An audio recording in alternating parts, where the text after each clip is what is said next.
আবু জেহেল কি করলেন? নবীকে পরীক্ষা করার জন্য বলতেছে, মুহাম্মদ তোমাকে আজকে একটা পরীক্ষা। কি পরীক্ষা?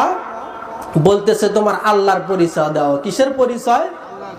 কোরআনে একটা সূরা আছে, আপনারা সবাই জানেন, সূরার নাম ইখলাস। কুল হুয়াল্লাহু আহাদ আল্লাহুস সামাদ লাম ইয়ালিদ ওয়া লাম ইউলাদ ওয়া লাম ইয়াকুল লাহু কুফুয়ান আহাদ। এই সূরাটা নাজিল হলো কি কারণে?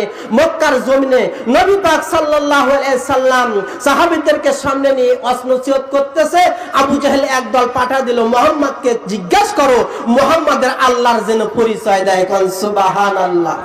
মুহাম্মদ রাসূলুল্লাহ সাল্লাল্লাহু আলাইহি ওয়াসাল্লাম সাহাবীদেরকে সামনে নিয়ে আলোচনা করতেছে, রে মুসলমান, আবু জেহেলের পালসাটা গোলামগুলা আয়েশা নবীর কাছে ডাক দেখো, নবী মুহাম্মদ তোমার আল্লাহর পরিচয় দাও, তাহলে আমরা তোমাকে বিশ্বাস করব। আল্লাহর হাবিব সাল্লাল্লাহু আলাইহি ওয়াসাল্লাম দাঁড়িয়ে দাঁড়িয়ে চিন্তা করতেছে, আমার আল্লাহ ডাক দেখো, নবী গো আমি আল্লাহ তোমার সঙ্গে আছি, আর আমি আল্লাহ যার সাথে থাকি তার কোনো ভয় নাই। কোন সুবহানাল্লাহ। তার কোনো চিন্তা নাই, নবী তুমি আমার পরিচয় দাও। আল্লাহর হাবিব ডাক দেখো, আল্লাহ তোমার পরিচয়টা কি? আমি কি পরিচয় দিব? আপনার পরিচয় যদি না দিতে পারি আল্লাহ, তাহলে এই জমিনের মধ্যে আমি লাঞ্ছিত অপমানিত হয়ে যাব। আমার আল্লাহ ডাক দেখো, রে জিবরাইল জলদি করে চলে যাও, আমার নবীকে আমার পরিচয় সম্পর্কে জানিয়ে দাও। আল্লাহর হাবিবের কাছে জিবরাইল হাজির হয়ে গেছে। আল্লাহর হাবিবকে ডাক দেখো, নবী গো আমার আল্লাহর পরিচয় দিয়ে দাও। আল্লাহর হাবিব বলেন, কুল হুয়াল্লাহু আহাদ। কোন সুবহানাল্লাহ। আল্লাহ এক, আল্লাহুস সামাদ, আল্লাহু মুকাফিকি, লাম ইয়ালিদ ওয়া লাম ইউলাদ। আল্লাহ কাউকে জন্ম দান করেন না, কাউকে থেকে জন্ম নেন না। ওয়া লাম ইয়াকুল লাহু কুফুয়ান আহাদ। আল্লাহর সমতুল্য পৃথিবীর মধ্যে আর কেউ নাই। কোন সুবহানাল্লাহ। এই পরিচয়টা যখন দেয়া দিছে, কাফেররা মাটির দিকে মুখ টানিয়ে আবু জেহেলের কাছে হাজির। ডাক দেখো, নেতা মুহাম্মদকে ঠকানোর জন্য আল্লাহর পরিচয় চাইছেন, আল্লাহর পরিচয় মুহাম্মদ দিয়ে দিছে, এখন কি করা যায়?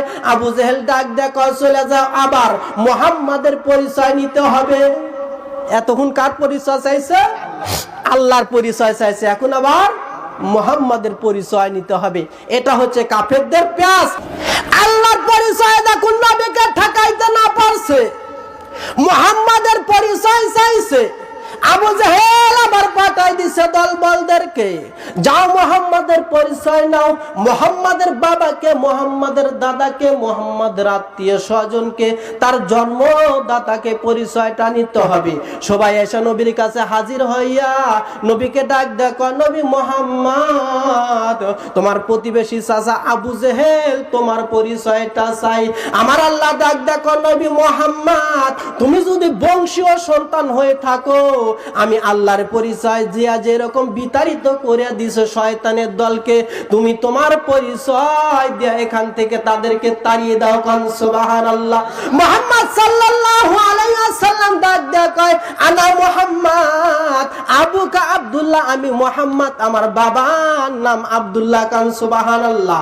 আব্দুল্লাহ বিন আব্দুল মুতাল্লিব বিন আব্দুল মুনাফ বিন হিশাম বিন কুসি বিন কিলাব বিন মুররা বিন কাব বিন লুয়া বিন গালিব বিন ফাহির বিন মালিক বিন নজর বিন কুনানা বিন খুজাইমা বিন মুদরিক বিন ইলিয়াস বিন নজর বিন মাদ বিন আদনান। কোন সুবহানাল্লাহ।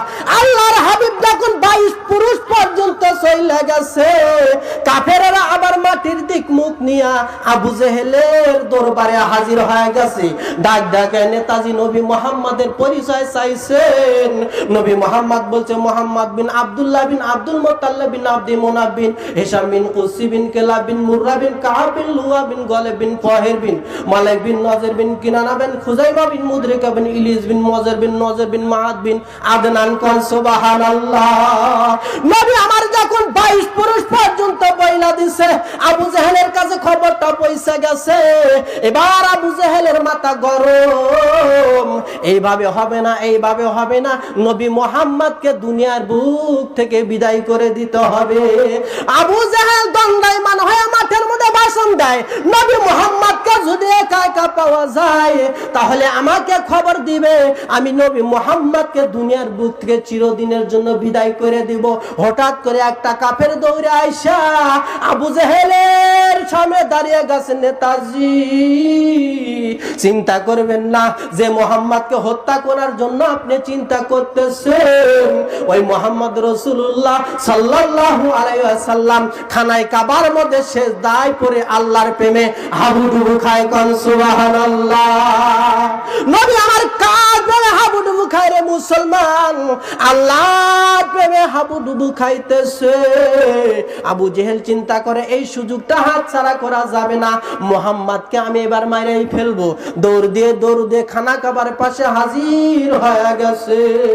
এবার খানা কাবার সামনে হাজির হয়ে দেখে নবী আমার সিজদায় পড়ে আল্লাহর প্রেমে হাবুডুবু খায়। আবু জেহেল বিশাল একটা পাথর হাতের মধ্যে উঠায় নিছে, নবী মুহাম্মদের মাথার মধ্যে মারবে ভাব। আল্লাহর ফেরেশতা ডাক দেয়, কয় আল্লাহ তোমার কি ইতিম নবীর প্রতি একটু কি দরদ হয় না? আমার আল্লাহ ডাক করে, ফেরেশতা কি দরদ করব? এবার ফেরেশতা ডাক কয় আল্লাহ তোমার নবী তো তোমার প্রেমে হাবুডুবু খায়। আবু জেহেল যে বড় পাথর নিয়ে দাঁড়ায় গেছে, নবী মুহাম্মদের মাথার উপরে নিক্ষেপ করলে নবী চিরদিনের থেকে বিদায় নিয়ে বিদায় হয়ে চলে যাবে। আল্লাহ তুমি একটা কিছু করো। আমার আল্লাহ ফেরেশতাকে ডাক করে, ফেরেশতা আমি আল্লাহ স্বয়ং নবী মুহাম্মদের সঙ্গে আছি। কোন সুবহানাল্লাহ। পাথরটা নিয়ে আবু জেহেল চিন্তা করতেছে কোথায় মারলে মুহাম্মদ এক মারে দুনিয়া থেকে বিদায় হয়ে চলে যাবে, এই চিন্তা করতেছে। আর সামনের দিকে তাকায়, সামনের দিকে আবু জেহেল নজর কইরা দেখে বিশাল ভয়ঙ্কর চেহারা নিয়া, বিশাল ভয়ঙ্কর একটা চেহারা নিয়া, একটা বিশাল আকৃতি নিয়ে একটা উট হা করে আবু জেহেলকে খাওয়ার জন্য আবু জেহেলের দিকে দৌড়া আসে। কোন সুবহানাল্লাহ। আবু জেহেল উটের দিকে তাকা দেখে সর্বনাশ, এইরকম খারাপ চেহারাওয়ালা, এইরকম ভয়ঙ্কর চেহারাওয়ালা উট আমি পৃথিবীর মধ্যে কোনোদিন দেখি নাই।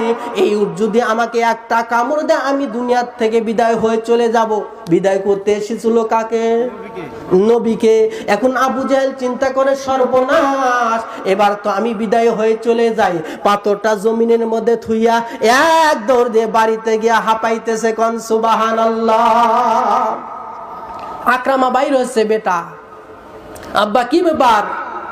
মারতে গেলেন নবীকে, বাড়িতে এসে হাঁপাইতেছেন। কয় বেটারে পরে শুন, আগে এক পেয়ালা পানি দে।